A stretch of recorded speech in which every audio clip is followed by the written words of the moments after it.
Hi, Satellite Sisters. We're excited to announce our new weekly newsletter, Pep Talk. That's right, it's happening. A little pep talk in your inbox on Fridays starting in August. Every issue will be short and sweet with podcast highlights, our recommendations for books, TVs, and films that are going to keep you entertained, plus recipes and other, tidbits.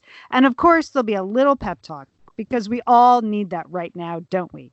It's the perfect newsletter to enjoy and then share with your satellite sisters and misters. You can find sign-up links all over the place on our social media, on our website, on our Facebook, on our Instagram. We would love to have you sign up for Pep Talk now. Thanks.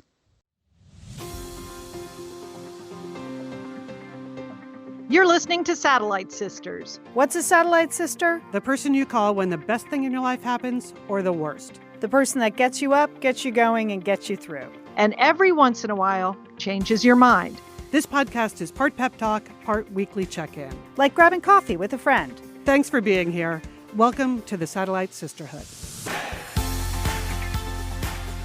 You're listening to Satellite Sisters. I'm Leanne Dolan. I'm a writer and producer. I am here in Pasadena today, but later in the show, I'm going to take you to Galapagos. Wow. Liz, how about you? Wow, this is such an exotic beginning. I'm Liz Dolan. I am in Bend, Oregon. I usually live in Santa Monica, California, but later in the show, I am going to take you to Patagonia. And Julie? Well, this is Julie. I'm the oldest sister, and I'm not going to speak with some crazy accent like my other two sisters. Okay. I'm a podcaster. I'm here in Dallas, Texas, and I am going to take you to Peru and Machu Picchu. Yeah, that's it, people. We are taking you to Galapagos, Machu Picchu, and Patagonia on our special encore episode. It's Let's Go South America. I'm excited for this show. I can't tell you how much I enjoyed re-listening to all of these segments. I mean, at one point in our lives, we left our houses. It was great. Travel, remember Yes. it? It's so great. It's so invigorating, and you come back really, renewed, and energized after going someplace interesting and unique. Yeah, I thought maybe listening to these episodes would sort of depress me because we can't go to places like Galapagos, Machu Picchu, and Patagonia, but it was just the opposite. I just so enjoyed it. Brought back wonderful memories, made me excited to go somewhere at some point, pick up my, pictures and take a look at them. So I'm happy that we're doing this. What about you, Liz? Well, one thing I noticed listening through to all of these episodes, especially Galapagos and Patagonia, is that we keep commenting on the fact that we really didn't know what we were getting ourselves into. Like the big revelation that Galapagos is in Ecuador. Who knew? And, of course, we knew that by the time we were flying there, but we didn't instinctively know that. And the same with Patagonia. I think back to how we decided to go to Patagonia, Julie, and it was, we wanted a Latin America, South American adventure. We'd both always heard a lot about Patagonia, but did I really know where Patagonia was? I mean, I knew part of it was in Argentina, but I just really didn't have the full understanding of Chile and Argentina and way down at the bottom of the continent. I knew a little bit about it, but it's when you set these places as your goal that you end up learning quite a bit about our planet, which is really nice. Plus, a lot of these vacations were physical challenges for us. Mm-hmm. And that surprised me how much apparently we liked that. I didn't realize that we did that as often as we did. Yeah, we had to train. We had to train for these various vacations to Galapagos, Machu Picchu, and Patagonia. At least I did. I did a lot of swimming before the Galapagos, and I'm glad I did. Jewel? I mean, this is where the Operation Sea Turtle really began. Liz, it's your whole fitness routine that you have continued, but it started when you were preparing for going to Ecuador. So, and yes, we did get, you got some new hiking boots, right, Liz, for your trip to Patagonia? Yes. I wouldn't even say new hiking boots. I would say my first ever pair of hiking boots is... And I got them like 6 months in advance. And there's something also really great about preparing for a more adventurous vacation that's off in the future a little bit. So it's not like, oh, let's go here in 3 weeks. In all of these cases, they were on our calendar, months in advance, because you would have to, which I think really adds to the excitement of the actual vacation. Yeah, I agree. I think the planning, the excitement, the phone calls back and forth, you two had a lot of discussion about what you were going to wear on your trip, right, to Galapagos, and we discussed rain pants, Liz, you and I. You didn't want to buy them, but aren't you glad you had them when you got to Patagonia? Because we had rain, we had snow, we had wind, we had all the elements. Yes. And it was midsummer. So that's why, the wind. Well, we'll be talking about the wind when we get to the Patagonia segment. Yeah, so many elements. All right, so let's just briefly set up these. The first trip you're going to hear about is to the Galapagos. We went New Year's 2015. It was, as Liz said, a trip that we prepared for over a year. That's how far in advance we had to book this small cruise that we took. Liz does a good job setting it up in the episode. So I'm just going to say that it was the trip of a lifetime. It just was as magical as we could have imagined.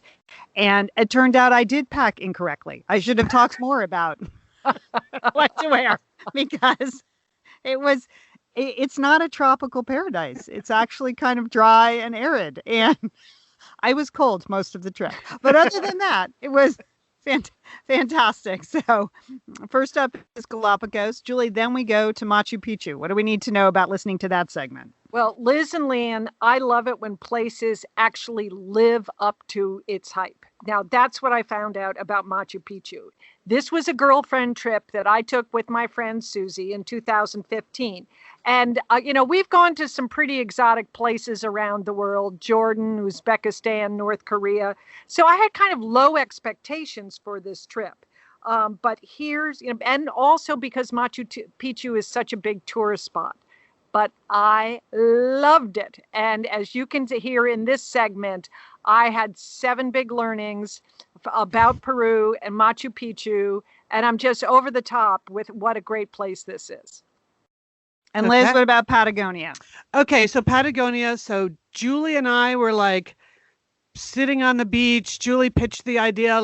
We had a fun vacation the year before together. So she's like, what do you think? We're thinking of like hiking in South America. I was like, hiking?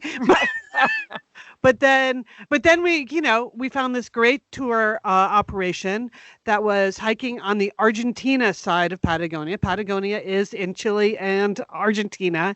And so, Julie, it was you and your husband and me and my college friend, Judy. Now, originally when we invited Judy, she was in, but then because of a work conflict, she was out. But then at the last minute, she was back in. So that was very exciting too. So it was the 4 of us in a larger tour group. And it's very, very far away, but it was a super, super fun trip, both in the wilds of Patagonia and then also in Buenos Aires. Okay, so you're going to hear Galapagos, Machu Picchu, and Patagonia. These are excerpts from longer episodes. In some cases, like in Patagonia, there's actually 2 episodes. So if you want more information about these sites, more information about these episodes, links to the original episodes, just go to satellitesisters.com. You'll find them in the show notes or the show notes on your phone. You'll find them there too. And then, because some of these are done, you're going to hear Monica and Sheila in some of these. These are done in 2015 and 2019. So, and there's some excellent dropping out and some limited connectivity. So we were on it. We were on it long before the pandemic. So that's happening too. But it's actually pretty funny. So listen closely for who sticks around. All right. First up, the Galapagos from New Year's 2015.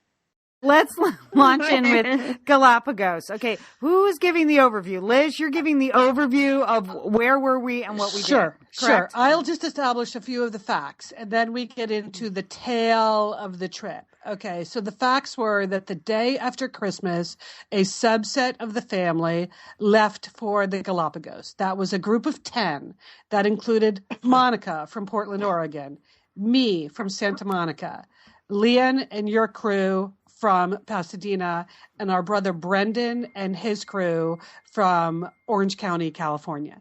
So we flew LA, Miami, Guayaquil, Ecuador. By the way, that's where the Galapagos is, Ecuador. Yeah, who knew? First Thanks for clearing that up, Liz. First fun fact. Ecuador also apparently named after the equator because it's right there. Who knew that? Fun fact number 2. Anyway, then we flew out to Galapagos, as Leanne said we were not going to say. And we were on board the ship, the National Geographic Islander. Many of you regular listeners know, I work for the National Geographic Channel. And so I had just been hearing all about all the people that had taken this great trip. So that's why we got ourselves organized to do this. And we spent 8 days and 7 nights cruising around the Galapagos Islands. I have the complete list of islands we stopped at. I'm not sure that you need to hear all of them, but it was an awesome exploration. You know, Darwin is the one that made the Galapagos famous because every island is different. And anyway, so it was, Julie, I was thinking of you so much because your husband is a geologist. Mm-hmm. You guys should get yourselves there sooner or later because just the rock part of the trip I thought was interesting. Yes. You know, we don't care or know about rocks. But for people, please don't say that around my husband. He's very sensitive about that. I mean, it's volcanoes, right, Liz? Yes, it's very volcanic. Yeah. Anyway, so we flew to the Galapagos. We had 7 days of cruising around. Then we flew back out to Ecuador and then ultimately home. And we just all got home at the beginning of this week. So that's the quick overview, right? There were 48 people on our boat and we were 10 of them. So we did have a chance to experience cruise living, which is not something that any of us had ever done before. No, and it makes me laugh even to hear you say that, Liz.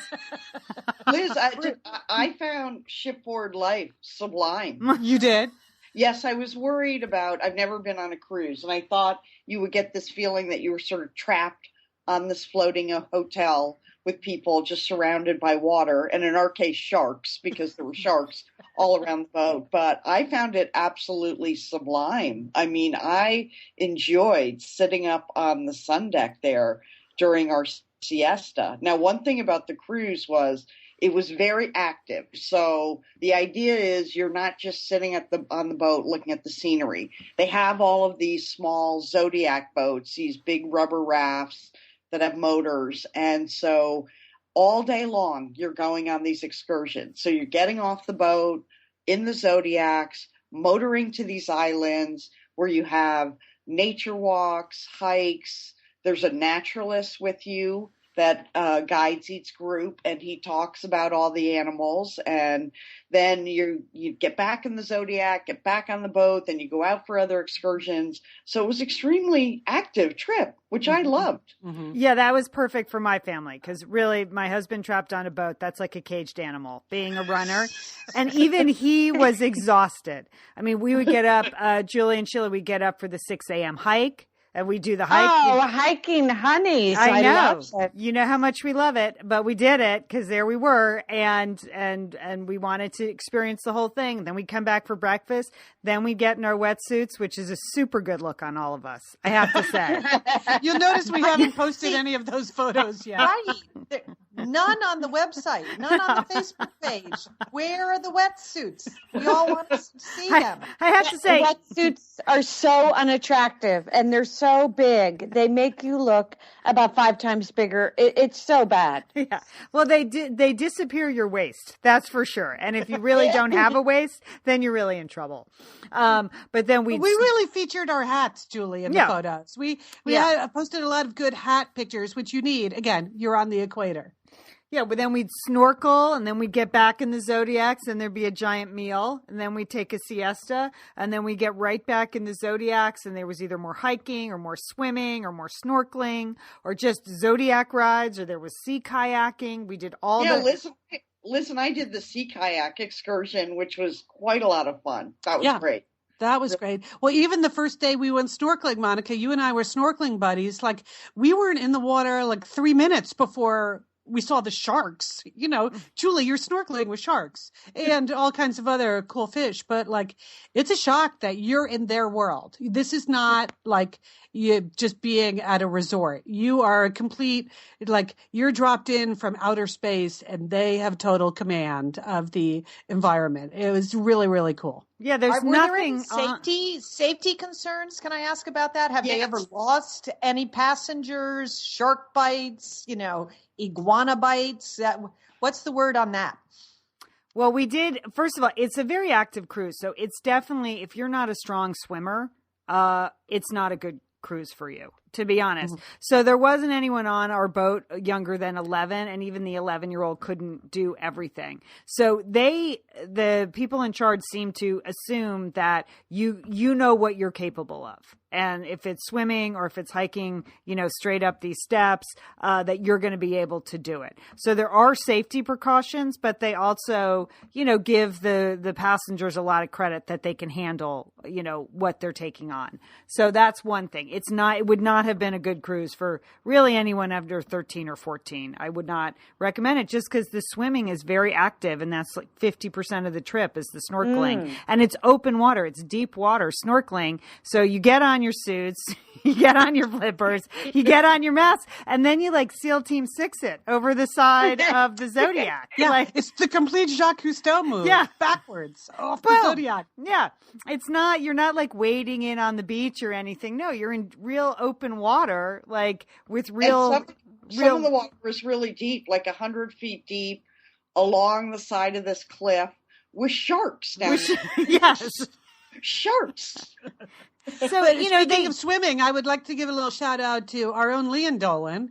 On New Year's Day, they had what they called a mega swim, which is we were on a beach and our ship was out there, not far, but 700 meters. 700 meters. And they said, okay, who wants to swim back? New Year's Day mega swim. Who wants to swim the 700 meters? Leon in the water, leading the pack on the mega swim. Leon, I'm so proud of you. Thank you, so Sheila. Competitive, Leon. Good work. Well, I was really nervous about it. I was the only mom doing it. I was the only adult woman. There was a bunch of adult men, including my husband, and then there were the teens and college kids that were doing it. But I was the only adult woman doing it. And so my strategy was to hang back and be the last one so as not to embarrass myself. And then Monica started yelling, "We want a Dolan in the top 6! Dolan in the top 6!" And I was like, oh my God, I got to do it. And I just totally left my husband, standing there alone on the beach. And I just got in that water. I was like, top 6, I can do it. I can throw him down. And I did. I finished in the top 6. So it was very exciting. Well, Monica and I got in the Zodiac and went back to the ship and cheered her as she came in. It was exciting. It was the calmest day we had. The open water that day was particularly calm. But the snorkeling was okay. I have a list of things I was surprised at about the Galapagos. One is it's in Ecuador and it's 600 miles off the coast. I thought it was like the Long Island ferry we were taking to the Galapagos. I didn't even know. I really didn't know where it was either. I didn't even know we were taking another plane. I was because that was all part of the cruise. So I was like, wait, we get on a plane tomorrow morning to go to the Galapagos? All right. No wonder it's so empty, because it's not near anywhere. 2, if you enjoy bananas and potatoes, Ecuador is the country for you. I mean, the most delicious bananas ever. The potatoes were magical, and I say that as an Irish woman. And Sheila, fantastic coffee, unbelievable coffee at all venues. And I'm sorry I missed the trip. Yeah. All right. Almost. But Almost sorry. Okay. Liam, the other thing I'm surprised about is there's no one on any of these islands. No. You hear about sort of remote and deserted islands that, actually there are some houses and a few hotels. No, there's none of that. There's not even a trash can. There's not a ladies' room. You only have 3 hours in the space and then you have to get out, according to the Ecuadorian National Park System. Whether you're snorkeling, it's very tightly controlled. How many people can go on every day? There's no one there except the iguanas and the giant tortoises and the penguins and the booby birds. It's unbelievable. It's fantastic. And then the other thing I was surprised at is the snorkeling. I really haven't snorkeled that much in my lifetime. It was fantastic. I mean, it was like Finding Nemo. Every day, giant schools of fish. Like, Leon, you and Barrick really embrace the snorkeling. I see future snorkeling vacations. Now I want to go to the Great Barrier Reef. Like, I thought I needed to scuba to enjoy that level of oneness with the sea turtle. But I don't need to scuba. I was good on top of the water. It was fantastic. That's great. Yeah. And I just want to ask, do you think the deep water aerobics prepared you well for the trip? I mean, totally. Sheila, I am so glad I did that because it was a physical, I never could have swum the half mile because 700 meters is a half mile. No way. Without training. I was glad I did a little training, and it added to my comfort level because it is a little scary. The water's dark. We didn't have a ton of sunny days. So when you go over the boat, you're like, whoa, what am I going to find? Oh, I'm so proud of you. Oh, it's like you reached your physical limits. I mean, you really challenged yourself physically. Yes. They hadn't. Which was pretty unexpected. Julie, which is why you need the siesta. Right. Which is something I might want to carry forward into 2015 because there is something really excellent about having a super active morning. You come back. You have a delicious Ecuadorian lunch of potatoes and bananas. And the pineapples. Yeah. Pineapples were very good. And then we would have like 2 hours to just chill. So that is really a nice thing to have in the middle of the day. And then you get all suited up and you're back out there in the afternoon. So the siesta was nice. And like you, Monica, I felt like it was day 3 or maybe day 4 that I'm like, okay, now I'm getting the ship thing. I'm kind of understanding why people might like this life. It's there. Maybe for me, it was the complete lack of internet that really makes for an awesome vacation. I have to figure out how to have less internet in my life, just in general. But in future vacations, I realized I thought I was disciplined about unplugging myself, but I wasn't disciplined at all. Until you get to a place like this where we had no contact with the outside world at all, which is delightful, frankly. Yeah, it was fantastic. Again, it adds to that sense of remoteness and like, where are we? Or that you're at the ends of the earth. So I was just going to say, that's how I spend my vacation. At the ends of the earth. All in all, like, when thinking back on the trip, because we didn't take any pictures, did we, Leon? No, we didn't even. Nope. Monica and I were like the only two. We didn't have an iPhone. We didn't have a camera. We had this. Yeah, we had our staff photographer, my son Brooks, and everyone else was taking photos. So the pictures are in my mind, but some of those beaches we went to were so incredibly beautiful. Where you just land on this beach and it was beautiful, like brown sand. And nothing but sea turtle tracks, where the sea turtles had come up the night before and nested and then gone back to the ocean. Maybe we saw a beautiful sea turtle and just gorgeous sand surrounded by cliffs and these really interesting lava rocks. And the beach we went to the last day when it was sunny was all covered in like mica. It was just beautiful. Yeah.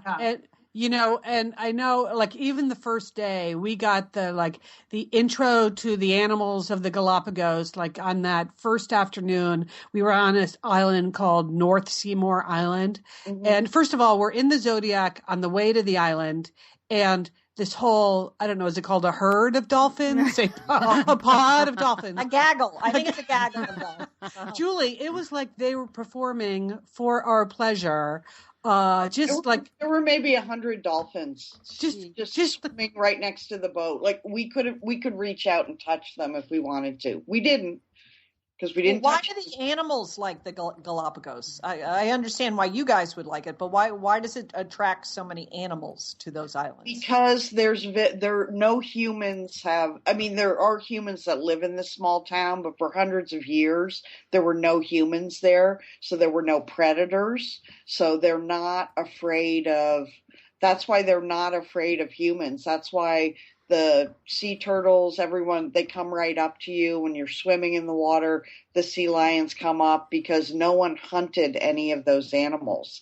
And like we know, Liz, the marine life, it's just very rich there. There's a lot of nutrients. So there's a lot of things to eat. So the animals are well fed. And that's another reason why I guess the sharks don't eat the humans. Yeah, they never really explained. Well, first of all, they said sharks don't eat humans, the naturalists, 100 times. You know, every once in a while they bite humans by mistake. So only because they think you're a sea lion. Right, because they think you're something else. But really, Julie, you want to come back in your next life as a sea lion in the Galapagos, because that is the best life. There's ample food. The sharks aren't very aggressive towards you. Plenty of places to hang out. Yeah. That's the life. I mean, and they are like the dogs of the Sea World. Like, they're just so lovable. You want to pet them. We saw lots of sea lion pups and moms nursing, and we saw the male sea lions staking their claim to the beach. I mean, you're the animals in the zoo, and they live there. Is the only way it's like a reverse zoo. Because they're just everywhere. And like even the one little town that we docked at 2 towns. One is like 20,000 people. One is very small. And so the kids went into the very small one. It was Saturday night. They said there were more sea lions walking down the street than people. Like the whole town. There were sea lions on the park benches. There were sea lions crossing the street. Some of them were just asleep in the middle of the street. Right. They looked like big fat drunks just asleep on the park benches. Oh, which is crazy. Another thing, Julie, to bear in mind, to answer your question, is the animals lived here already, right? They just haven't moved on or been messed with in any way. Yeah. As opposed to most of the world where people have killed them or hunted them or fenced things off or, introduced a lot of non-native animals. Really what they've been fighting in the Galapagos over the last 100 years is getting rid of the non-native animals that pirates used to leave on the islands. They would leave goats or pigs or cats. And now essentially they're just hunting down all the goats, pigs, and cats to try to get rid of them so the animals can go back, the native animals can go back to living their own lives. So it is an interesting kind of reverse zoo, as Leon said, where they're just trying to get everyone else out, and leave it to themselves. So you learn a lot of stuff about, like, I remember natural selection in 9th grade biology from Sister Binkert, but you found this was a more enriched. This was. I got a little bit more info from 7 Days of Naturalists than the morning Sister Binkert gave us the natural selection spiel. That she was probably a little skeptical about. Yeah. Liz, I don't know if you want to reconnect, but I believe we've lost Sheila. I know. I got a text from her, Leon, saying, I got dropped off. No need to recall. So, wow. I don't know. We could try her back, but she has no interest in coming back. Okay. So you heard her. She was here. You're not going to hear her scintillating report on tidbits. Wow. Save it for next week. You know what? The other thing I really loved about the trip was it was sort of like being at summer camp. I mean, we had all the campers. We really loved being with all the other families on the boat. There was one group, Julie, of 22, family from the Midwest, and there were some other families, and we were like campers, and then the naturalists and the tour leader were the counselors, and we got our sort of assignments, and we signed up to do activities and did them all together, and we all ate dinner together, and it was a lot better than chip toast that we had in camp. So that was just really, really fun. There was a real sense of bonding on the boat, and I think everyone there had a great time. Yeah, everyone did everything. No, definitely the highlight for me was the day we swam with the penguins. We had a great hike. We came down on the beach. There was a whole bunch of penguins in the water feeding on a whole bunch of sardines. And those of us who had our snorkel gear just put it on, and we were swimming with those penguins, Julie, or they were swimming with us. And then there were pelicans dive bombing into the water. So there was an element of death too. It was penguins and pelicans dive bombing to get the same food. It was unbelievably fantastic. That was great. That was a great day. But everything was great. And I loved the land iguanas. I have to say, I'm with Liz, though. The marine iguanas never grew on me. They're gross. Those are those big sluggy looking. Yeah, and they're guys. just masses of them, and they're wet and swimming. It seems and wrong. they like piling on top of each other. So you see like big piles of them. And when you look at their faces up close, you know, like this is where they got the design for Godzilla. Yeah. They all look like mini Godzillas. Yeah. Their face and their teeth and I could have, but it's their world. As I say, it's their world. We're just kind of dropping in. But they like every time on one certain island, like every time you turned around, there was like 100 of them right behind you. Right. And so you had to be, and they didn't move that fast. So it's not like they were sneaking up on you. It's just, they look so much like the rocks that you could sort of be picking your way through the rocks and then realize, oh my God, that's not a big outcropping. That's a pile of 250 marine iguanas. And so it would cause a jolt every time you noticed that, oh, that piece of rock, that whole thing is moving slowly. It's that all of that was very dramatic. So the re-entry process, as Leanne said, it takes a long time to get back, like a day and a half to get back. I also found the whole first day I was back, it was my first day back at the office. I couldn't even remember how to plug stuff in or it was change your passwords, Liz? Yeah, it was that. And then somebody said to me, they said, wow, you look like 10 years younger. And I thought, Liz, you don't know what to make of those kinds of comments. Is that a compliment or not? Clearly meant as a compliment. So I think, so clearly part of it was just the relaxation. Because as I said, being unplugged for 8 or 10 days, is so unusual for any of us in the modern world. Certainly for me it is. So I think that is a lot of the relaxation. But also, I think the fact that we spend almost every morning or every afternoon just soaking our faces in salt water. Yeah. I think there's some kind of spa concept there of just soak your face in salt water every day. Yeah, it was the salt water, my skin never looked better. You didn't even need to put, you need to put sunscreen on, but at night, no moisturizer or any, it was unbelievable. Yeah. So I'm just going to start soaking my face more often. Just get a bowl and a snorkel, because you'd have to leave your face in the bowl for like an hour and a half to get the full benefits we would get from our snorkeling. But it could really a very low cost spa operation if you'd like to try opening one in your neighborhood. Okay. But Monica, for you, what was the best part of the trip?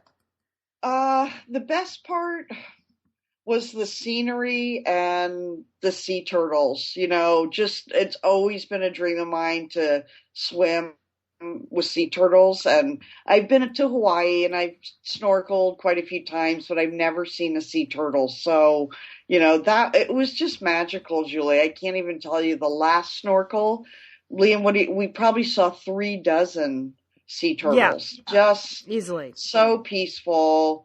And it just, for me, it was not just the animals, but the scenery was so spectacular. It was just really someplace special.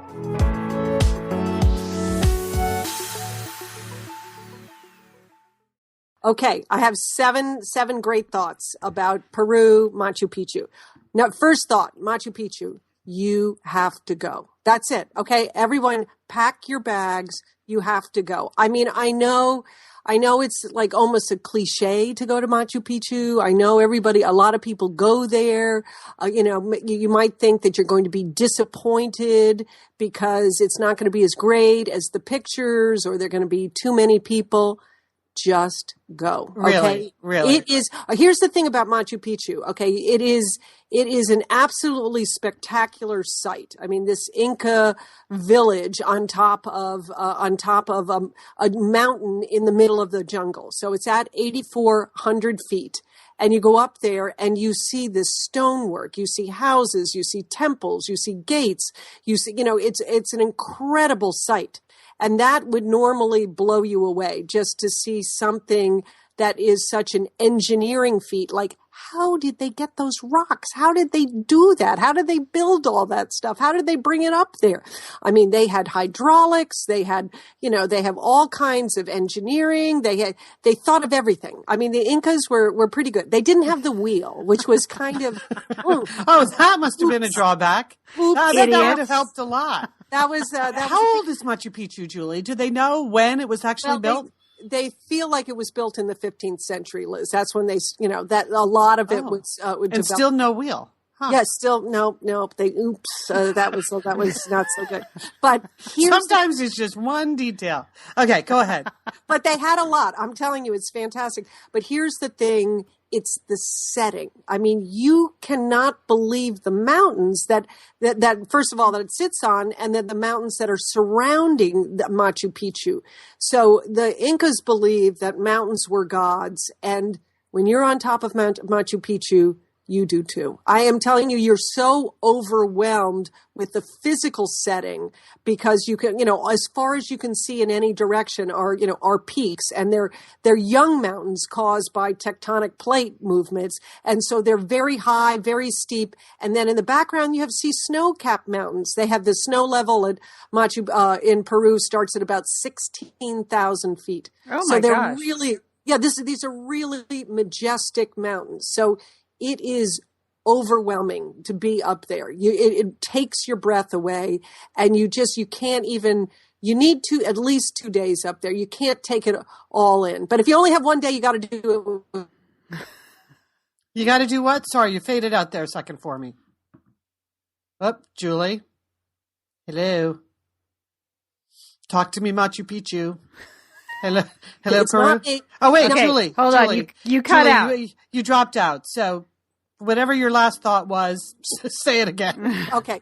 Sisters, you know how we say that Machu Picchu is on people's bucket list? Yeah. Well, do not wait until you're 80 to go because honestly, it's too hard. It's too difficult to do this. So go as soon as you can. But don't bring, and you shouldn't be 8 either. Don't bring kids. This is not for young children. I mean, it is physically demanding.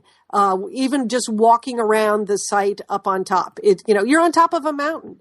So, but go soon. And here's the other reason you need to go soon, because right now in peak season, which will be June, July, and August, they'll have 5,000 visitors a day. And that's a lot of people up there.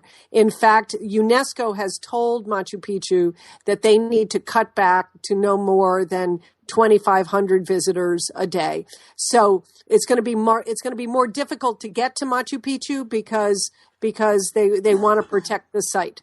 So you need to go now. So don't wait till you're too old, and you're going to love it. It's like it really. I mean, it wasn't on my bucket list. I mean, I just went because I went with my friend Susie. We do these trips like every 4 or 5 years. We try to go to some place, interesting, different, exotic, and so she had recommended this, and I was like, okay, but it wasn't like I really wanted to go. And now I'm so glad I went, and I want to go back that much. So really? Yes, I definitely want to go back. Yes, Lian.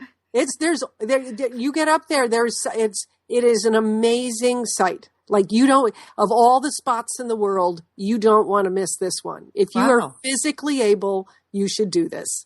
Second thing is Peru, good country. Yes. Okay, I was going to ask about your experience of Peru. Peru is a very good country as a tourist. Okay, Liz, for you, first of all, the airport is excellent. Okay? Airports are good. Okay, they're modern, they're efficient. The planes come, they go. They have good security. The whole thing operates very well. So transportation in Peru is above average. Okay, because let's just face it. Liz, you've been to some sketchy countries. Yes. I've been to plenty of sketchy countries with sketchy airports, yes. Poor transportation, especially sketchy airports at high altitude. You know, that adds an element of danger to the sketchy airport scenario. So that's good to hear. Okay, yeah, so it's so that works out well. We took the train to Machu Picchu. Okay, we took the train, and then you take this shuttle bus up the last 30 minutes up this super windy road to get you there. Excellent train ride. One of the the best train ride of my life. Okay, that's all I'm saying. The scenery is spectacular. So excellent service on the shuttle buses, first class shuttle buses. These weren't like, you didn't feel like you were going to fall off the road, even though it was quite possible because it was very, very steep. Okay, so that's what I'd say. Transportation in Peru is excellent. The Peruvian people, they're very friendly, very warm, open. They're open for tourism, so it makes every interaction we had was super pleasant there. So that's a big plus. And my Spanish is pretty limited. So that we did just fine. We did just fine there. Okay. And I'm a fan of Peruvian food. Okay, well, I'm going to get to that. That's a whole nother point, Liz. Okay. We're going to get down to that. She has 7 points, okay. Liz. Oh, sorry. Oh, I forgot. 7 points. That was point 2. Sorry, I'm jumping ahead. Okay, sorry. Peru's good. Point 3, the Inca Trail. Don't do it. Okay. You know what the Inca Trail is? No. This is never heard of it. People would like to retrace Hiram Bingham's hike into to discover Machu Picchu. Hiram Bingham was a professor at Yale University, and in the early 1900s, he rediscovered Machu Picchu, and he did it by hiking 4 days up and down through the jungle, crawling on his hands and knees the last bit in order to find Machu Picchu. And many people would like to recreate Hiram Bingham's hike. So you can hike into Machu Picchu if you want. I just say no. Now, Leanne, I know you're not a hiker, okay? No, right? You don't have to convince me not to hike the Inca Trail. Okay. I'm happy to hear there's a good train, for God's sake. Yeah, there's an excellent train. It's hard. You go up and down, like, you climb 12,000 feet, then you go down 8,000 feet, then you climb 14,000 feet. So there's a lot of climbing. It's hot. Again, we're in the jungle. Okay. It is not. It's hot and it's buggy. And there are a lot of people on the trail. So I don't feel like I missed anything. I don't feel, I saw some of the people coming off the Inca Trail as they come into. And they looked bad? They looked terrible. They looked terrible. They were just. I'm sure there's some kind of documentary you can watch where you get the feel for what it's like on the Inca Trail. I have no doubt the National Geographic Society has done this. Yes. So I will look around and see what I can find for you. Thanks, Liz. Send it on. Send it to everyone because I say just skip that Inca Trail.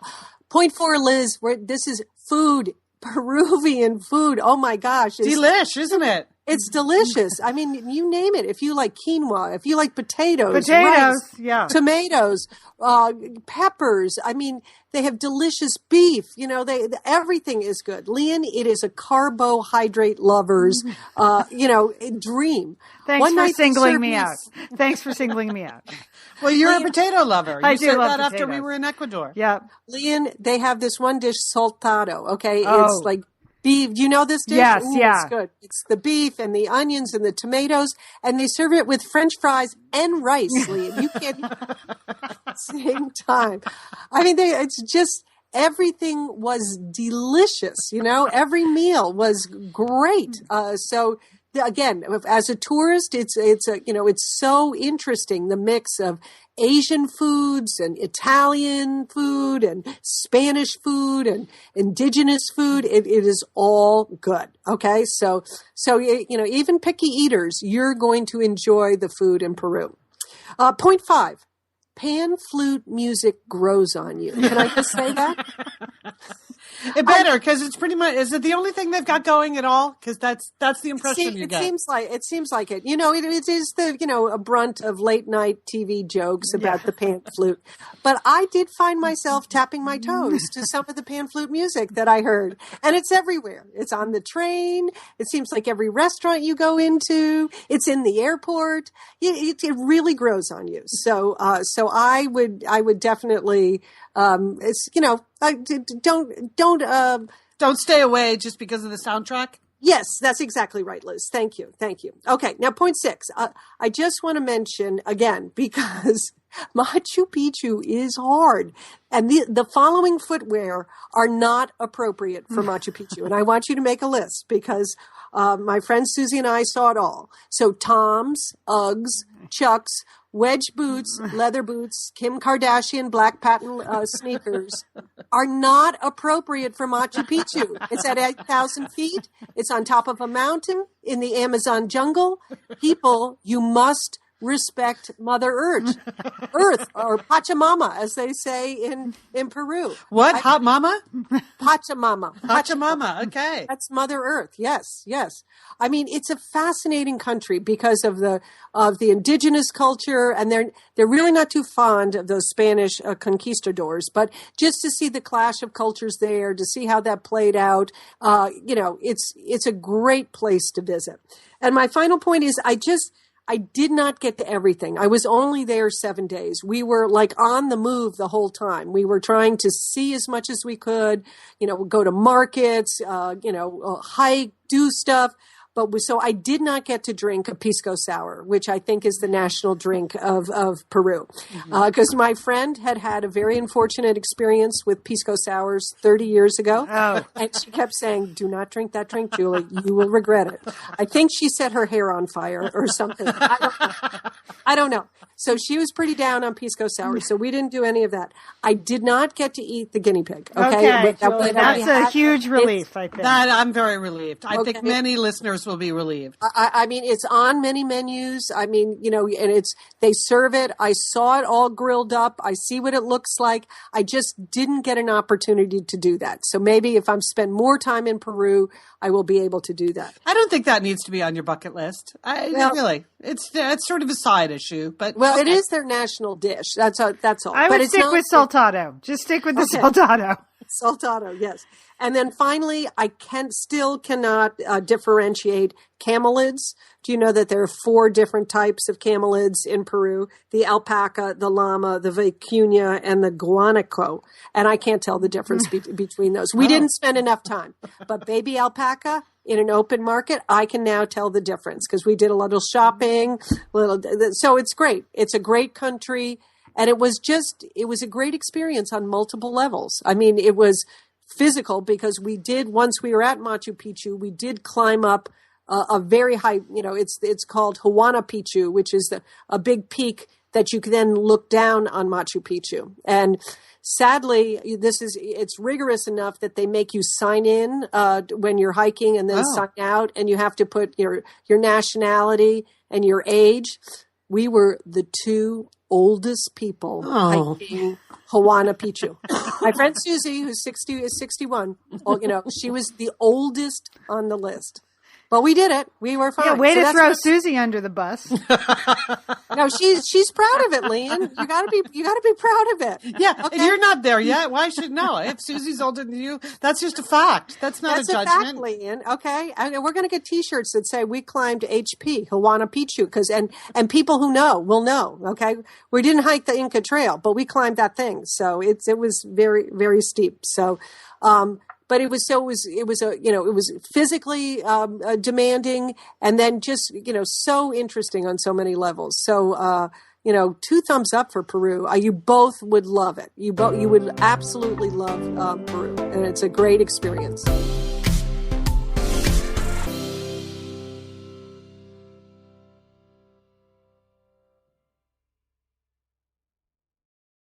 All right, we're back. You're listening to Satellite Sisters, and this is it. Liz and Julie, take it away. You went on your 10-day hiking adventure excursion to Argentina, and we heard all about the prep, and now we got to know what happened. It was nothing like what we expected, Leanne. Really? Well, we didn't really know where we were going, Leanne. That was the first thing you should know. Right, Liz? Here's what I would say. We went through a company called Backroads, and we paid our own way and everything, so this is not a commercial. But this tour was called Patagonia Walking and Hiking Tour, Argentina's Epic Lakes, Peaks, and Glaciers. So we kind of had an idea that we would be out in the middle of nowhere hiking. I was mainly focused on my right glute the whole time I was getting ready, not really thinking about the epicness of the adventure we were about to undertake. But when we got there, and over the course of the 10 days, it kind of reminded me of, remember when our niece Megan was little and she went to see Cats on Broadway? And she said, I know the play is called Cats, but I didn't realize the whole thing was about cats. And that's the way I feel about glaciers. Like when they said we were going to be taking in glaciers, they were not kidding. Right, Joel? It was shocking. Yeah, well, because I've never seen a glacier, and to be up close, to get so close to a glacier, I mean, you're really in awe of nature. Yeah. I mean, they are the size, the sound of the glaciers. Everything about it is really overwhelming to see. So I have some quick glacier news, Leanne. This is breaking news about glaciers, but it broke 1 million years ago. Sure. So here you go. Because first of all, the southern Patagonian ice field is the third largest ice field in the world after Antarctica and Greenland. Did you know that? No. We did not know that, did we, We Julie? did not know we were going to the third largest ice field. We might have brought more long underwear, maybe. Liz? I don't know. I mean, this whole, it's called Glacier National Park, so I'm not sure why. Again, it's the cats analogy. Yeah. I'm not sure why the whole glacier thing didn't really sink into us, but it's the park, the glacier itself is 4,826 square miles. So one glacier, the Perito Moreno Glacier, is bigger than the entire city of Buenos Aires, Leanne. Wow. Did you know that? No. Nobody knew that because nobody knew there's so many glaciers down there. The second part, why do we care? It's glaciers, right? It's just a bunch of ice. Well, glaciers obviously regulate the climate. They do that by reflecting back sunlight rather than having the earth absorb it. But it's also an important source of fresh water. There's only 3% of all the water in the world is fresh. And you know where it comes from, Leanne? Glaciers! That I didn't know. Yeah. Yeah, I mean, glaciers I didn't know. are your friends, Leanne. Yeah. Yeah. I mean, I knew glaciers were my friends, but I didn't know why. Wow. Yeah. So I have a whole map, which we'll give you this as part of your gift package. Sure. So you can begin to appreciate the power of the glacier. And then the last thing I would just say is that glaciations, you've been in classes where they explain like the Ice Age, they came through and they carved all these things. Right. And you kind of intellectually get that, but I could never really visualize it. Right. But because where we were was so remote, you could really feel and see all of that. The glacier was there, the big lakes, the glacial lakes were there. So it was a way to really and truly understand the effect, something that happened on Earth like 150 million years ago. And you're looking at it now, Leanne. You're Right. standing there. You've hiked and been the whole way. Yeah, But you're really looking at it. So glaciers, they're a water factory, and they're pretty awesome in general. So that's my breaking glacier news. They're all still there. I recommend people embrace the glacier. Julie? I think, Leanne, when I think about the trip to Patagonia, what strikes me most are the elements. I mean, other trips you take, it's about the art or the music. When you go to Patagonia, first, the size of it, what you're really dealing with are elements. And I mean, the first is the water. I had no idea that the water was going to be so beautiful. It's like turquoise and like a milky turquoise because of the glaciers, because this is the glacier runoff and there's a lot of silt from the glaciers in the water. So it is an absolutely fantastic color that you don't expect. It looks like something from the Caribbean or, the Aegean Sea or something. The color is turquoise.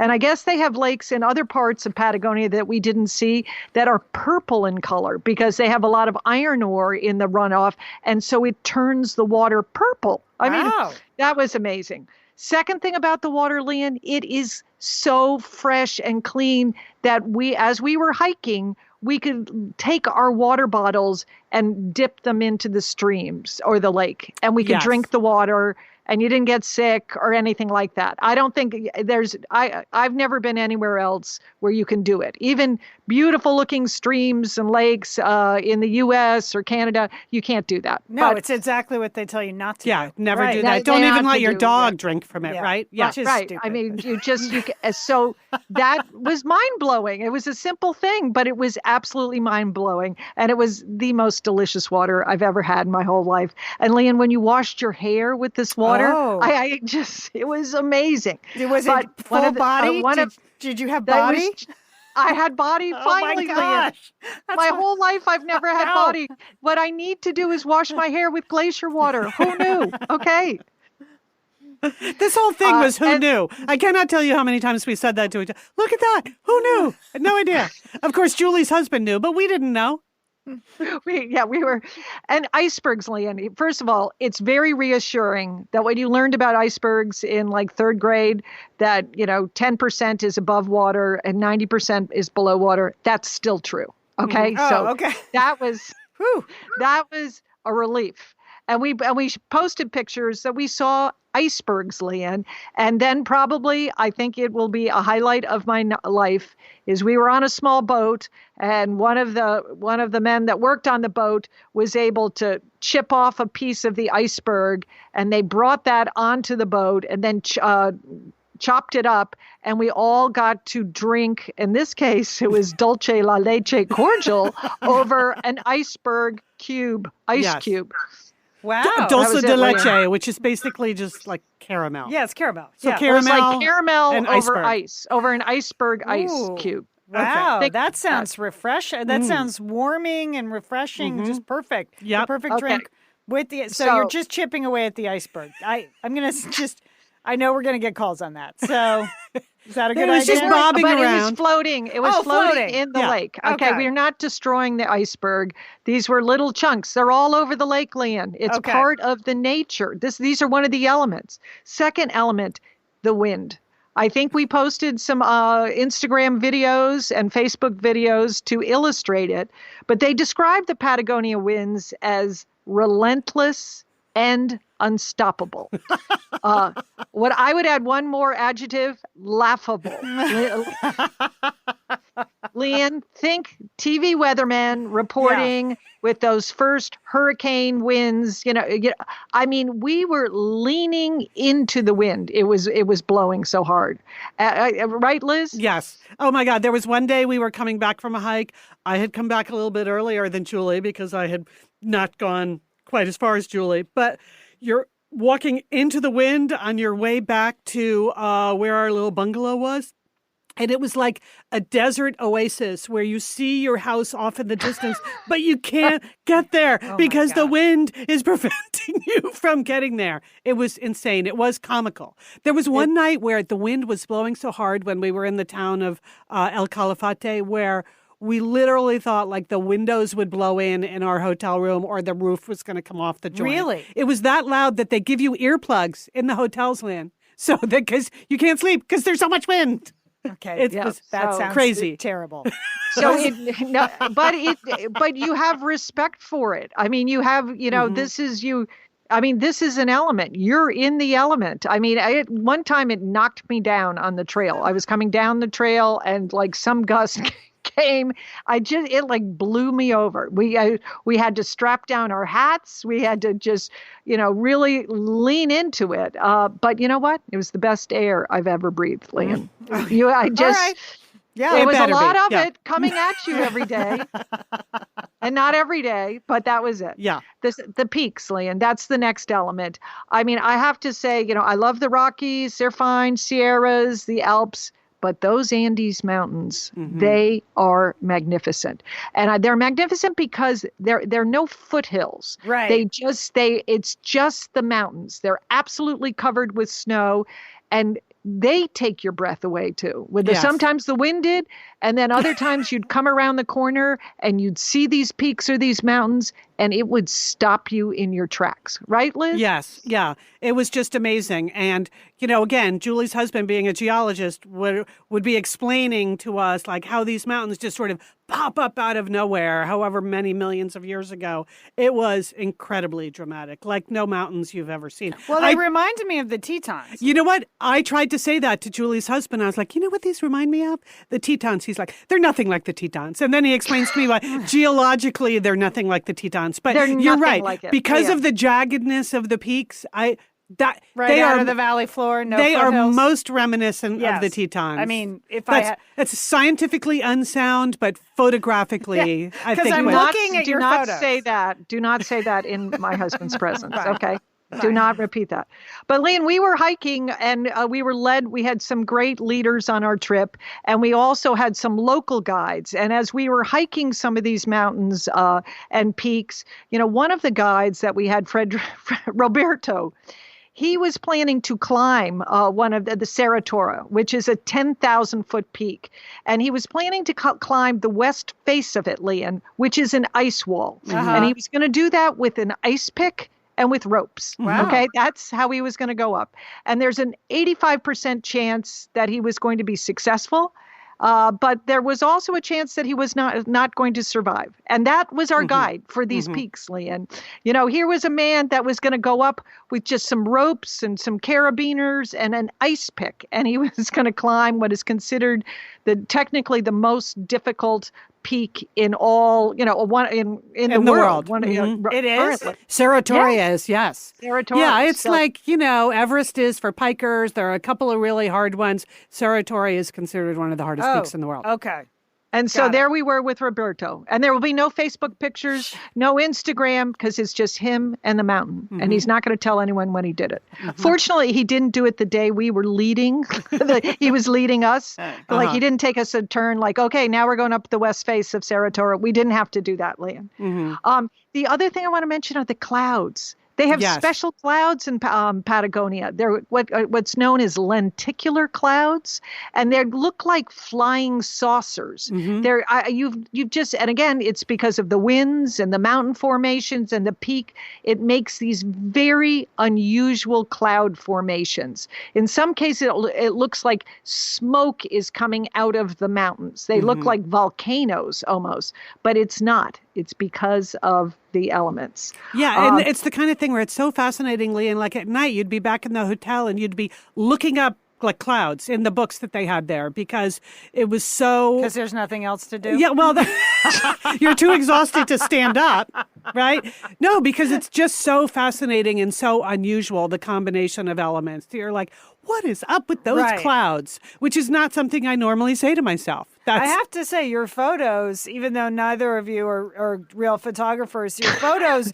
No, I mean, because some people really know how to shoot. But you guys got some amazing photos on your iPhone. If you're listening to this and you haven't checked out the hashtag at Instagram, Sat Sisters Travel, you can see everything you're talking about, Julie. The peaks I'm looking at, the blue water, the icebergs. Clouds, and then there's just that one video where Liz can't speak because the wind is blowing so hard.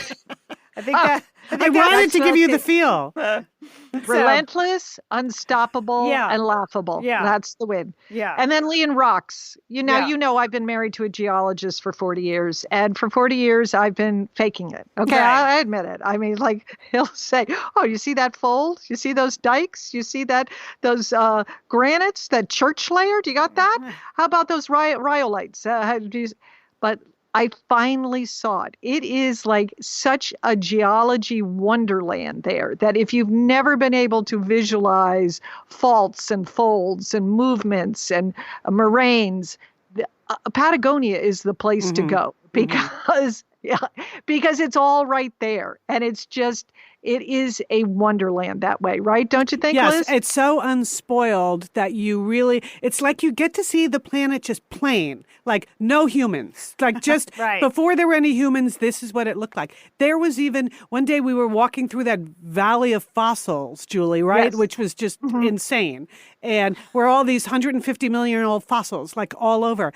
And I literally said to you, like, if a dinosaur walked by right now, I would not be surprised.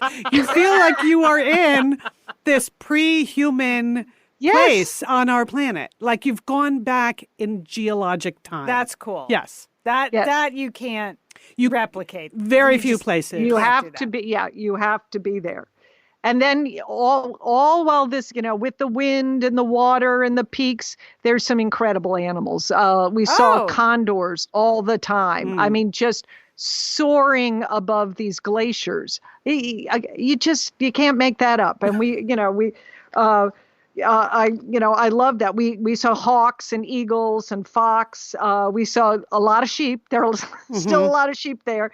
And these guanacos, which are kind of like llama-like animals. But what impressed me the most, Lian, 2 nights we stayed on an estancia that is now part of the national park. But it used to be owned by an English family. All the members of the English family have since passed away. And when they all passed away in the 1930s, they had some cattle that was on this large ranch. And they sold off some of the cattle, but some of the cattle they never were able to catch. Well, don't you know it? Some of these cows, they're generational cows, have survived. And they're wild cows, Lian. Wow. They've gone feral. Okay, they are. And our guide said, do not get near those cows because they're mean. And even both the male and the female cows had horns, Lian. Wow. And then we only saw them one time, and they were held up in the woods way up high, and they just, I mean, how unusual is that? That's that they just survive themselves. Nobody helps them at all. No wonder they've grown horns. I mean, Yes. Yeah. So wild cows. Okay. Just think about that. Do they attack? They could. Yeah. You get too close. Yeah. Yeah. They will run at you. Yeah. Oh, wow. You are an enemy. Yeah. That So is we tried to pretty put- terrifying, actually. Yeah. And the condors are not that nice either. You got to be careful of the condors. So it's wild out there, Fortunately, we Leah. didn't see any pumas. That's the other thing they have up there. Yeah. Yeah. But I we was saw- on the lookout for them, but We saw puma tracks and puma yes. scat, but luckily no face-to-face puma sightings. So what was your day-to-day like? Like, we worried so much about the hiking. You talked about it. Like, how much hiking were you doing? Yeah. Well, okay, the biggest peak there is Fitzroy. It's right next to Cerro Torre. And so I think our biggest hiking day, Julie, right, was the Fitzroy day, which was our second day. So I went on the moderate 10-mile hike. Julie and her husband made the final 14-mile surge up. So I believe that was the biggest, hardest day. Oh, and by the way, raining very hard that day. So I wore snowing on the top when we got up there to Lagos de la Tres. Yeah, it was like this mean, piercing corn snow coming at us, Liam, with high winds. Yeah. So that's your midsummer in Patagonia. This is the peak, warm, balmy part of the year. So I had on 18 layers of clothes, and you have to constantly be adding things, taking them off. I was so grateful every time we stopped to fill our water bottles in the clear, gurgling streams just to be able to rest. But I actually succeeded on all of these hikes. Okay, good. I felt like all of my training in the fall really paid off. And I know that I had shared my right butt cheek rehab with the entire Satellite Sisterhood. I had no issues. I was worried that, especially that second day, because it was a long time to be out there and you're going up a mountain and down a mountain, that I would exacerbate something. Nope, it was all good. But then here's the thing. When you're on an actual hiking trip, so the hike is 10 miles, then you get to the bottom, and guess what? They don't pick you up in a minibus and drive you back to your hotel. They don't? No, they point at the hotel and they say, okay, that's where we're staying. So then you have like another mile and a half to go. I'm like, that was not indicated. And so and when we made it down from that 14.6 mile hike, we were walking down the main street in this little town of Chalten, real backpacker town, but I was walking in the middle of the street, which you could do because there wasn't really much any traffic. Nobody there. It's the kind of town where a lot of people are climbing up cliff faces, practicing, getting ready for their ascent on Cerro Torre and whatever. But I said to my husband, like, if I have to move over and get up on the curb, I don't think I can do that additional elevation. I was done in. I was walking back that final mile with my friend Judy, my college friend who was with us. And like halfway home, we stopped at a brew pub and we had a beer. We needed a little bit of sustenance before we made it all the way back to the hotel. Before the ascent to the hotel. There were days that were super hard. But you know what? There's a big advantage. As I said, we were part of a tour group. So the people we were with were super great. There were like 16 of us all together. And the kind of people that opt into a vacation like that, they're fun and they were fun to be with. And no whiners, Lan, not a single whiner. Yeah, we had goodness. everybody was totally gung ho. Yeah. And all of the guides were fantastic and fascinating to talk to. So even when we stopped to get a beer that day, one of the Alessandro was one of our guides. He sort of came in and brought around for us. There were just four of us, and you just continue to talk about the mountain and the experience, and you learn about the culture and the history. And part of the reason it's so unspoiled there is because the Western explorers only got there like 100 years ago. I mean, there were native peoples there. There were indigenous peoples there, of course, but the Europeans, it's fairly recent. So anyway, it was just all of it. There were days that were super hard, and there were other days where you could not believe your eyes. So, and I enjoyed having that all be organized for us, because there were times where we were in places that were so remote, I don't think you could possibly get there on your own. Yeah, so, and they gave you very good information about the trails. All the trails were in excellent condition too. That's one thing. Good. A big shout out to Argentina. They were excellent. So, they were well marked, and they, when you had to go over a stream, the logs were very stable. Everything was in good shape. So, which was a good thing. It was when I was on the logs going over the stream that I thought, if I get blown into that. Oh my God. That lake or that stream, I'm going to die out here. But no. Okay. All right, we're going to take a quick break, and then we'll be back with more of this. I have a couple more questions. We're going to take a break, and then to thank some sponsors, and then we'll be back. Okay, I want to make a couple of other comments about the vacation, about lessons from the vacation. Yes. One of the lessons for me is that it is super fun to plan an active vacation like this that then you have to train for, or you're anticipating it for many months. Wasn't that part fun, Julie? That by the time we got there, we were so psyched to be there and we were ready. So maybe you don't have to go on a 14-mile hike up and down a mountain, but some other thing that you always want to try to sort of put it out there for 6 months and get ready for it makes the whole vacation more fun. Yeah, I agree with that, Liz. Yeah. And then another thing, as I mentioned, the people who were with us were super fun. There were husbands and wives, there were fathers and sons, there was a pair of sisters, and one other super handy thing, I don't know why this happened, half the people in our group were doctors, right, Joel? My God. We were so happy. Me, Liz and I had that conversation. We were really glad we had quite a bit of medical personnel on the trip, because one of the other things my husband said is there's no way a helicopter can land where we were. So the emergency helicopter, which was our fail-safe system, if we had fallen off the mountain, they were not going to be able to get a helicopter in there because of the high winds. So, so we had a great group of people. Yeah. We probably didn't need a neonatologist. And the thing about hiking is you end up chatting. You're talking and walking with a different group of people depending on your speed, where you are.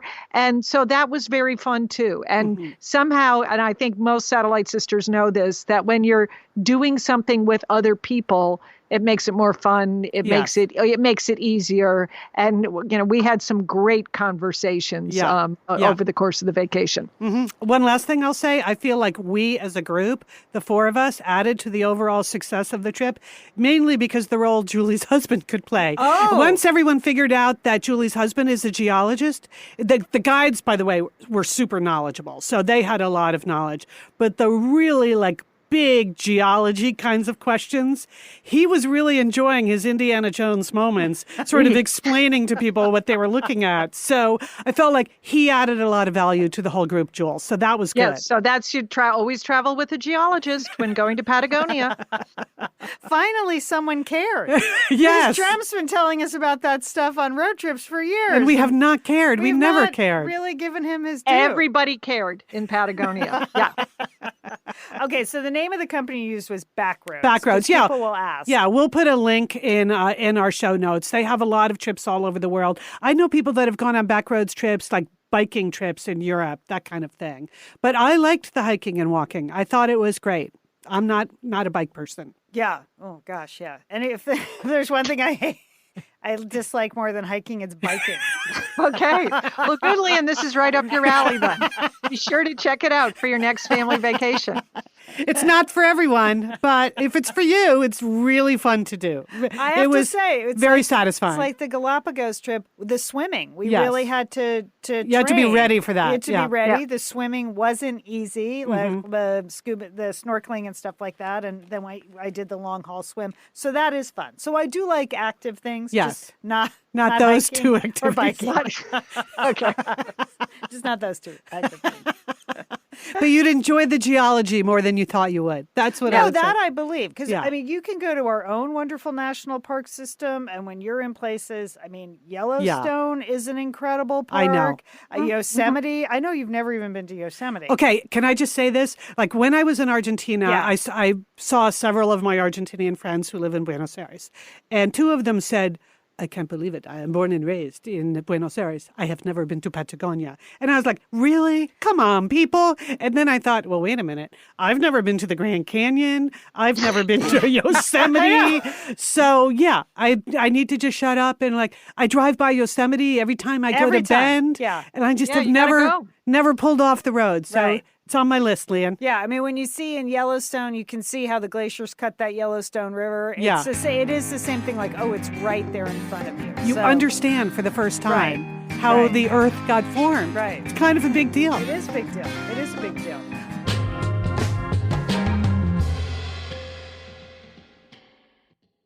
Okay, we are back in summer 2020, and I just wanted to let people know that we actually did 2 episodes about our trip to Argentina, right, Julie? We did 2 because it was so action-packed. Right. Well, there were 2 parts to it, really. When we were Yes. actually in Patagonia, and then when we went to Buenos Aires, which was Yeah. like a whole different trip. Only And- we were in the same dirty hiking clothes. But that was Liz was desperately trying to find a top in Buenos Aires. She could not. They only sell tango outfits, right? But no, that was a great part of the visit too. So we did a separate episode on that. The link to that episode is in the show notes. So that's mainly about the city of Buenos Aires and just traveling to Argentina. But the highlight for sure of our trip to Buenos Aires is that Satellite Sister Chris lives in Buenos Aires. She and her husband run a restaurant called Don Ernesto's. So she reached out to us, back channel communication, and invited us to come meet her and dine at Don Ernesto's. And we did. And was it not like a super highlight of the trip, Julie? Absolutely, Liz, because, there was just this immediate connection. I mean, we loved her. She loved us. And, she was so gracious. She served us this big, giant Argentinian dinner, steak dinner with the chimichurri sauce and everything. And, it was just so fascinating to hear her story about how they started the business, about her work, where she started listening to your other podcast, right, Liz? Yes, Safe yes. for Work. And that's how she yeah. made the connection. Yeah. She teaches business English to business people in Buenos Aires. So she had been listening to Safe for Work because it's talk about business. And then she heard about Satellite Sisters. Then she got hooked on Satellite Sisters. And so she told us how she fell in love with her husband. And then, she was going home to take dinner to her daughter. It was just a delightful evening. Buenos Aires is a fantastic city anyway. But it was really, really fun to have someone that we kind of felt like we already knew tell us about her life in that city. That sounds great. Yeah, that's a whole separate episode, but totally worth listening to. Yeah. Mm-hmm. Mm-hmm. Oh, good. Okay, fantastic. Also, we just want to mention that next week's show, we're not stopping at South America. Next week is Let's Go Europe. So, and you're leading that expedition. Yes. Right? Yeah, I am. A couple of years ago, I went to Europe for the first time since college. So in 27 years, or just post-college, I hadn't been since my 20s. And I'm here to tell you a lot of things in Europe have changed in 27 years. So I report on making some broad cultural assessments and engaging in stereotypes. And I'm going to tell you all about my trip with my college-age son to Rome, Pompeii, and Paris. So that's on next week's show. And then we also, as a special bonus segment. Ooh, we have another bonus? Wow. Yes. I just discovered while hunting around for some more European things, a Satellite Sisters fave segment, the time that Liz went to the Emmys and her shoes exploded. So yeah, so that's going to be a really nice bonus at the end of next week's episode. And one thing we realized as we were like sorting around in our archives, looking for some of these fave episodes, that they tend to be the kinds of things you could never predict in your life, or that you wouldn't think, oh, Leon's root canal is going to be hilarious, or Liz is going to go to this big fancy event and her shoes are going to explode. So it's telling the stories of real life that are often the most fun, and those tend to be the things that you remember over time too. So yes, if you've heard the exploding shoe story before, I think you're going to enjoy it again. And if you've never heard it, well, it is Emmy season. This is the time of year. I'm an Emmy voter, so I've been thinking a lot about it. Obviously, there are no Emmy Awards this year to attend, but that's okay. Anyway, so the exploding shoe, it's one for the ages. That's for sure. And we want to remind you that it's really easy to share these special episodes if you're trying to, gather some more listeners for us. Maybe you and your Satellite Sisters want to go to Patagonia at some point, or Galapagos. This would be a great one to share. And it's really easy to do, right, Liz? Yeah, you can share because we've got all of the episodes are on our new website, and it's very easy to share from the website. But also, if you use a podcast app on your phone, which most of you do, we can tell, they all have share functions too. So whether you're on Spotify or Apple Podcasts or any other podcatcher, just share. Especially the friends that you've been bugging for years, telling them how much you love Satellite Sisters, then just prove it. Send them one of these special August episodes so they can start to really understand what they've been missing and they can subscribe to. And a reminder that we have started a new weekly newsletter, Pep Talk, thanks to the many, many Satellite Sisters and Misters that have signed up and are opening it. I know exactly who opened. So I'm tracking you people. But thank you. If you haven't signed up for Pep Talk yet, you can find links all over our website, all over social media. It's and in the show notes on how to sign up for Pep Talk. And this week in Pep Talk, special bonus content, we're going to put some photos from these great trips that we took to Galapagos, Machu Picchu, and Patagonia. Those will be exclusively in the Pep Talk newsletter for this week. Okay. Wow, good pitch, Leah. Yeah. Thank you. Thanks very much. That's what they taught me at newsletter marketing school, literally. Okay. All right. We would like to thank our engineer, Sergio Enriquez. Thank you, Sergio, for understanding our notes and putting all of these shows together. We really appreciate it. A big thanks to our sponsors, Third Love, Framebridge, Green Chef, and Grammarly. Thank you for supporting Satellite Sisters, particularly now. And thanks to our Satellite Sisters listeners for supporting these sponsors. It really makes a big difference. A big thanks to the whole AdOps team at Wondery. A special shout out to Chelsea Reba, who's been doing just a great job for us, especially in August, especially in the middle of a pandemic. So thank you to Wondery. All right, sisters, have a great week. You too, Okay, Leanne. see you next week in Europe, Leanne. Yeah. Adios. Oh, you really butchered some Spanish on this week's show. And you had to end the show that way. Goodbye, everybody. Ciao, ciao.